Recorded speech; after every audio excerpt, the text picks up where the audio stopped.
नमस्कार, मैं हूं अभय कुमार। आप देख रहे हैं अपना खास कार्यक्रम बिहार समाचार। बिहार समाचार में खबरें बिहार की, बातें बिहार की, देश दुनिया की तमाम खबरें जिसे आपको जानना जरूरी है। बिहार समाचार में हम खबर लेते हैं सत्ता के गलियारों से, पंचायत के गलियों से और गांव के चौपालों से, जो रखता है आपको अपडेट और आप रहते हैं आगे। बिहार समाचार में हम बात करेंगे आंगनवाड़ी सेविका सहायिका, बीपीएससी शिक्षक परीक्षा, बीपीएससी शिक्षक रिजल्ट, वार्ड सदस्य सरपंच सहित राजनीतिक और तमाम तरह के मुद्दे पर हम बातचीत करेंगे। खबरों का सिलसिला शुरू करने से पहले आप लोगों से गुजारिश करता हूं कि अभी तक चैनल को सब्सक्राइब नहीं किए तो चैनल को जरूर सब्सक्राइब कर दीजिए, क्योंकि मेरा काम है आपको सूचना देना। और मैं अच्छी या बुरी हो, जो सूचना आपको अच्छी लगे या बुरी लगे, सारी की सारी सूचना मैं आपको देता हूं। लेकिन हमारे और आपके बीच में कनेक्शन रहने के लिए मात्र एक ही उपाय है कि आप चैनल को सब्सक्राइब कर लीजिए। कोई पैसा नहीं लगता है। मुझे उम्मीद है आपने चैनल को सब्सक्राइब कर लिया होगा। अब खबर हम आगे बढ़ते हैं। तो पहली खबर हम ले रहे हैं आंगनवाड़ी सेविका सहायिका के हवाले से ही। 16,000 देश भर में 16,000 सेविका सहायिकाओं की नौकरी चली गई। देश में पहली बार ऐसा हुआ है कि 16,000 सेविका सहायिकाओं की नौकरी चली गई पूरे देश में। और अब यह जो सेविका सहायिका का जो आंदोलन है वह दूसरे राज्यों में भी पहुंच चुका है। एक और राज्य में आंदोलन शुरू हो जा रहा है, इसको विस्तार से बताएंगे तो बताएंगे। और वहीं आंगनवाड़ी सेविका सहायिका को 10 बजे तक टाइम मिला था, उन्हें फिर चेतावनी मिली है और उन्हें विभाग द्वारा चिट्ठी थमा दिया गया है कि फलाने डेट को 10 बजे तक अपने हड़ताल वापस नहीं लिए तो विभाग आप पे कार्रवाई करेगी। तो बात करते हैं कि 16,000 आंगनवाड़ी सेविका सहायिकाओं की नौकरी चली गई। आपको पता हो, जैसा मैंने बता दिया, जो मीडिया रिपोर्ट बता रही है, वहीं लगभग 2 महीने आंदोलन के बाद भी सेविका सहायिकाओं को क्या मिला? कैबिनेट की मीटिंग खत्म हो गई, लेकिन सेविका सहायिका के लिए किसी तरह का कोई घोषणा नहीं हुआ, कोई ऐलान नहीं हुआ। वहीं दूसरी तरफ उल्टे विभाग ने सेविका सहायिका को, कई जिलों के सेविका सहायिका ने बताया कि चिट्ठी उन्हें दिया गया है। अभी मधेपुरा के डीपीओ ने चिट्ठी जारी किया है कि 29 नवंबर तक 10 बजे आपके पास समय है, 10 बजे तक आप हड़ताल वापस करके काम पर लौट जाएं, नहीं तो विभाग कार्रवाई करेगा। और अभी तक जो स्थिति बनी हुई है 2 महीनों के हड़ताल के बाद, सरकार जहां सुन नहीं रही है और जो संघ, सेविका सहायिका का जो संघ है, उसका भी कोई स्पष्ट नीति अभी तक समझ में नहीं आ रहा है कि आगे हड़ताल कैसे रखना है, हड़ताल कैसे जारी रखना है या नहीं रखना है, वार्ता किससे हो रही है, अभी तक इसकी कोई नीति स्पष्ट नहीं है। तो सेविका सहायिका अभी ऊहापोह में है कि हम क्या करें, हड़ताल जारी रखें या हड़ताल से वापस आ जाएं। हर स्थिति पर हम नजर बनाए हुए हैं, आपको हम हर स्थिति के बारे में आपको बताएंगे, इसलिए आप चैनल पे आप बने रहिएगा। फिलहाल इतना ही, जो प्रगति रिपोर्ट ही है कि नेता पक्ष विपक्ष के भी लोग साथ दे रहे हैं, कह रहे हैं कि हम साथ हैं। पक्ष, सत्ता पक्ष के भी लोग बोलते हैं कि सेविका सहायिका के वेतन बढ़ना चाहिए, लेकिन इसके लिए कार्रवाई क्या हो रही है? सेविका सहायिका सवाल आप जरूर पूछिएगा और कमेंट में उस सवाल को जरूर लिखिएगा और आपसे गुजारिश है हर ग्रुप में इस वीडियो को भेजिएगा। अब हम बात करते हैं शिक्षक बहाली परीक्षा में बीपीएससी शिक्षक परीक्षा जो 0.2, इसमें अब विभाग ने अब साफ कर दिया है कि रजिस्ट्रेशन करा लिए हैं तो 24 नवंबर तक का फी जमा कर दीजिए, वरना रजिस्ट्रेशन रद्द होगा। शॉर्टकट में हम आपको बता रहे हैं, शिक्षक भर्ती परीक्षा का दूसरा चरण, आयोग ने यह जानकारी दिया है। वहीं बीपीएससी के चेयरमैन ने एक और बहुत बड़ी जानकारी दी है, लेकिन उससे पहले हम चर्चा कर लेते हैं कि रिजल्ट जो बीपीएससी परीक्षा हुई थी पार्ट 1, बीपीएससी 1 टीचर 1, उसमें रिजल्ट पर आपत्ति दर्ज कराने वाले अभ्यर्थियों से अब विभाग उसका कारण पूछ रहा है।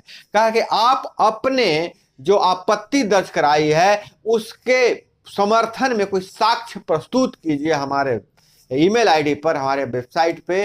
नहीं तो अगर आप नहीं साक्ष्य प्रस्तुत करते हैं तो अब आप माना यह जाएगा कि आपके पास कोई सबूत नहीं है। 30 नवंबर तक आयोग के मेल आईडी पर आपको भेजना होगा। आयोग कह रहा है कि आपके बचाव में कुछ नहीं कहना है, अगर आपने कोई साक्ष्य नहीं दिया तो, अपने पक्ष नहीं रखा तो आयोग आप पर कार्रवाई करने के लिए स्वतंत्र होगा। एक तरह से सीधे सीधे रिजल्ट को चुनौती देने वाले अभ्यर्थियों को धमकी है। वहीं दूसरी तरफ अतुल प्रसाद ने ट्वीट कर एक बहुत बड़ा बम फोड़ दिया है।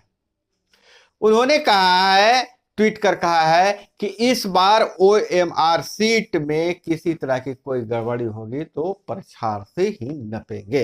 यानी कि OMR सीट जो इस बार देगा BPSC टीचर परीक्षा में 0.2 में, वह छपा होगा। जो आपने फॉर्म फिलअप करते समय जो जानकारी दिया है उसमें वो सारे चीजें छपी हुई, आपको विषय भी छपा हुआ होगा और उसमें छेड़छाड़ विभाग अगर छेड़छाड़ करते हैं तो विभाग उस पेपर को ही रद्द कर देगा। तो बहुत बड़ा यह जानकारी है कि OMR सीट छपी छपाई होगी, OMR सीट के साथ ही क्वेश्चन पेपर भी छपा हुआ होगा, उस पर आपका रोल नंबर सारे चीज छपे हुए होंगे, विषय छपे हुए होंगे और उसमें छेड़छाड़ करने पर आप परीक्षा से वंचित हो सकते हैं, रिजल्ट से वंचित हो सकते हैं। तो बहुत बड़ी यह जानकारी है। और इधर मुख्यमंत्री नीतीश कुमार ने विशेष राज्य का दर्जा मांगा है, तो उसमें उन्होंने तर्क दिया है कि निर्धनों को मदद के लिए पैसे चाहिए, इसलिए विशेष राज्य का दर्जा मिले, बिहार को विशेष राज्य का दर्जा दे। केंद्र कैबिनेट से प्रस्ताव पास कर लिया गया है।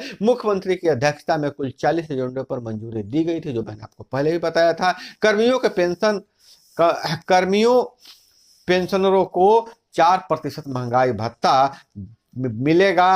1 जुलाई 2023 में मिलेगा वृद्धि का लाभ। 75% आरक्षण वाले नए बिल को संविधान की 9वीं अधिसूची में शामिल करने के लिए केंद्र को प्रस्ताव भेजा जाएगा। और इधर BPSC के हवाले से यह खबर थी। अब यह खबर, एक और खबर निकल कर आ रही है कि सितंबर 2005 के पहले के विज्ञापन पर नियुक्त सरकारी कर्मी को पुरानी पेंशन योजना का लाभ मिलेगा। अपर मुख्य सचिव ने राज्य सरकार के फैसले की दी है जानकारी। मुख्यमंत्री ग्राम परिवहन योजना के तहत बसों की खरीद पर अनुदान मिलेगा और बिहार में लॉजिस्टिक पॉलिसी 2023 के गठन को स्वीकृति दे दिया गया है। IGIMS में बढ़ेगी PG की 115 सीटें और वहीं बिहार भवन पटना उच्च न्यायालय PhD और गया अभियंत्रण कॉलेज के लिए कई पदों का सृजन किया गया है। और इधर दूसरी तरफ अगर हम बोले कि वार्ड सदस्यों पंचायती राज विभाग की खबरों की बात करें तो देखिए भाई, खबर निराश करने वाली हो या आपको खुशी देने वाली है, खबर तो मैं आपको दूंगा ही। वार्ड सदस्य लगातार आंदोलन कर रहे थे और अपने 9 सूत्री मांगों को लेकर यह आंदोलन कर रहे थे। वार्ड सदस्यों को मुख्य मांगे यही थी कि उन्हें स्वतंत्र रूप से दिया जाए, वेतन भत्ता बढ़ाया जाए और अन्य तरह की मांगे थी, उनके खाते में डायरेक्ट पैसा दिया जाए। अभी जो विभाग से सूचना निकल कर आई है, इस संबंध में वार्ड सदस्यों ने एक स्मारक पत्र भी विभाग को भेजा था, लेकिन इस मुद्दे पर अभी तक मंत्री ने बैठक ही नहीं किया है, अपने अधिकारियों के साथ बैठक ही नहीं किया है, जिसके कारण वार्ड सदस्यों पंचायती राज विभाग की जितनी भी तरह की समस्याएं थी, मुखिया जी की एक समस्या थी कि जो केंद्र से पैसे आ रहे थे वो ब्रेडा को दे दिया जा रहा था, इसके लिए मंत्री को विभागीय सचिवों के साथ बैठक करना था, लेकिन अब तक पर्व त्योहारों के कारण बैठक नहीं हो पाई है। वही हाल सरपंच और पंच का भी है, उनका भी वेतन भत्ता और किराया में बढ़ोतरी की बात की जा रही थी, लेकिन बैठक नहीं होने के कारण यह रुका हुआ है। अगले सप्ताह में कुछ अच्छी या बुरी खबरें सुनने को मिल सकती है। कमेंट में बताइएगा कि वार्ड सदस्यों के आगे की योजना क्या है। और वही विशेष मुख्यमंत्री की विशेष राज्य का दर्जा की मांग चुनावी स्टंट है, सुशील मोदी का यह बयान है। और सरकारी इंजीनियरिंग कॉलेज में पढ़ाई की अच्छी व्यवस्था नहीं है, यह विजय सिन्हा का आरोप है। भाजपा की सरकार बनने के बाद बिहार अपराध मुक्त होगा, सम्राट चौधरी ने नीतीश कुमार पर हमला बोला है। और इधर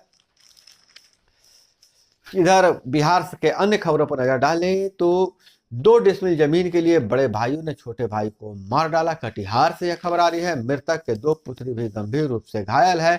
अंग्रेजी शासन के पूर्व हमारे देश में साक्षरता दर 85% थी, राज्यपाल का यह बयान है।